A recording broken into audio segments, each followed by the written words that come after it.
Kok bisa sih smartphone kita jadi alat buat top up saldo e-money dan jadi alat pembayaran transaksi? Ternyata itu karena ada teknologi bernama NFC. Dan tentu saja ada saldonya yang pasti. Near Field Communication atau lebih dikenal sebagai NFC adalah suatu protokol komunikasi antara dua perangkat elektronik yang jaraknya dekat sekali, yaitu 4 cm atau 1,6 inci. Kedua perangkat ini bisa kita bagi menjadi dua, yaitu perangkat aktif dan perangkat pasif. Dalam kasus top up saldo e-money, perangkat aktif adalah smartphone, sedangkan perangkat pasifnya adalah kartu e-money. Perangkat aktif dapat mengirim dan menerima data. Dia juga bisa berkomunikasi dengan satu circle-nya.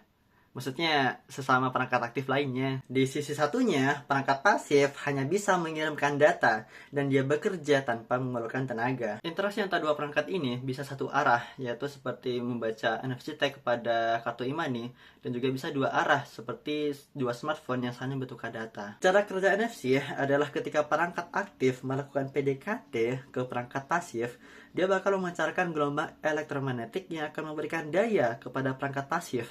Lalu, perangkat pasif akan menerima dan meresponnya dengan memberikan data yang dapat berupa informasi kontak, URL, atau informasi pembayaran. Walaupun NFC mempermudah kita dalam melakukan pembayaran, tetap saja terdapat resiko ataupun tantangan dalam penggunaan NFC. Risiko pertama adalah eavesdropping. Sesuai dengan namanya, eavesdropping berarti pihak penyerang bisa mendengarkan komunikasi antara kedua pihak lainnya. Nah, dari mendengarkan ini, penyerang bisa saja mengambil informasi pengguna saat mereka menggunakan NFC. Selanjutnya yaitu relay attack. Apa sih relay attack itu? Dalam relay attack ini, penyerang berlaku sebagai man in the middle. Di man in the middle, penyerang sebagai orang ketiga berlaku sebagai pihak B kepada pihak A, dan sebaliknya, penyerang mengaku sebagai pihak A kepada pihak B. Dengan cara ini, pengguna NFC bisa melakukan transaksi kepada penyerang tanpa mereka ketahui. Juga resiko data modification. Nah, data modification ini sudah jelas ya. Penyerang bisa saja memanipulasi data ataupun mengkorup data di NFC untuk menipu pengguna. Ada lagi nih, yaitu cloning. Sesuai dengan arti dari cloning sendiri, yaitu replikasi.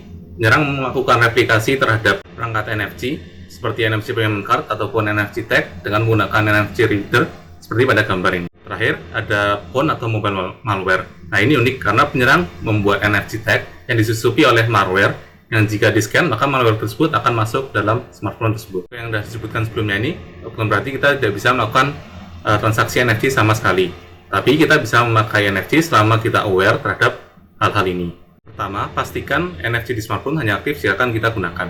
Kedua, aktifkan secondary authentication seperti PIN verification atau biometric di aplikasi payment tersebut. Ketiga, pastikan tidak ada orang lain yang terlalu dekat saat akan kita melakukan transaksi NFC. Dan yang terakhir dan yang paling penting nih, pastikan hanya lakukan transaksi NFC dengan vendor-vendor atau pembayaran yang dipercaya. Adanya NFC ini memudahkan kehidupan kita sehari-hari dalam melakukan pembayaran. NFC juga memakai daya yang lebih rendah dan lebih efisien dari Bluetooth ataupun RFID.